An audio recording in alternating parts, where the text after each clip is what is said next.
This is VOA News. I'm David Byrd. The coronavirus continued to spread Saturday amid growing concern over the possibility it could trigger a global recession. Reuters Soraya Ali has more. Fears of a pandemic rose on Saturday as coronavirus cases spread to new countries and death tolls jumped. Europe's worst outbreak remains in Italy, with officials saying several more people died on Saturday, bringing the country's total number of fatalities to at least 21.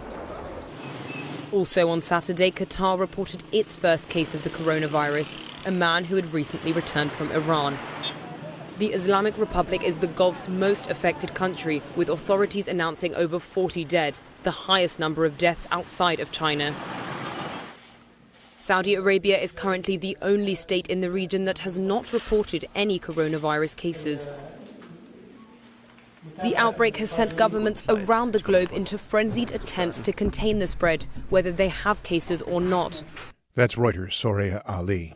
President Donald Trump said additional coronavirus cases in the United States were likely, but that the country was prepared for any circumstance. AP's Shelley Adler has more. Because there's no reason to panic. President Trump at a Saturday news conference says the country was ready. We moved very early. That was one of the decisions we made that really turned out to be a lifesaver in a sense. The president added that more cases in this country are likely, but points out if you're healthy, you will probably go through a process and you'll be fine. Shelley Adler, Washington. For more on these stories and the rest of the day's news, be sure to visit our website, voanews.com. You can also follow us on the VOA mobile app. This is VOA News.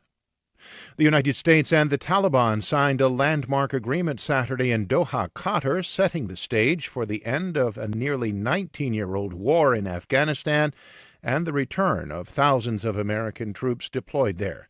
AP's Julie Walker has more. Under the deal signed in Doha, the U.S. draws down its forces from 13,000 to 8,600 in the next 3 to 4 months and pulls out the remaining forces in 14 months, depending on the Taliban meeting their commitments to prevent terrorism.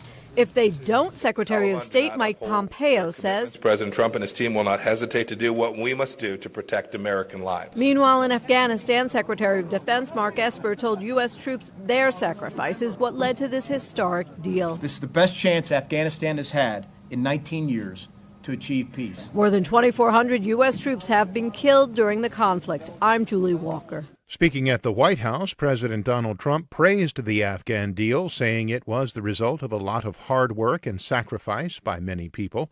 The president thanked the families of those killed, those wounded in the war, and the American public for the expenditure of blood and treasure.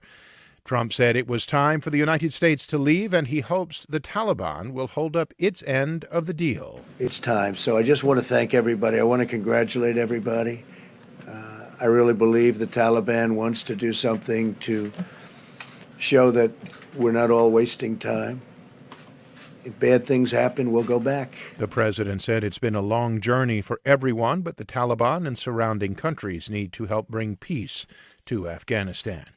As tensions continued to simmer between Turkey and Russia in northern Syria, Ankara said another Turkish soldier was killed. We get more from Edward Uranian. Turkish President Recep Tayyip Erdogan called on Russia to get out of Turkey's way in Syria and allow it to deal with President Bashar al-Assad in a speech to supporters Saturday. Turkey, he said, has entered Syria at the demand of the Syrian people and not at the demand of Assad. Erdogan added that Turkey has retaliated against Syrian forces for killing 34 of its soldiers. Talks between Turkish and Russian military advisors during the past several days apparently have failed to reach a ceasefire. Turkish Foreign Minister Mevlut Cavusoglu told journalists Saturday that President Erdogan will meet with Russian President Vladimir Putin on March 5th. Edward Uranian for VOA News, Cairo. And the polls have just closed in South Carolina in the Democratic primary. It offers a handful of candidates another opportunity to slow the surge of current frontrunner Vermont Senator Bernie Sanders. For more, visit voanews.com. I'm David Byrd, VOA News.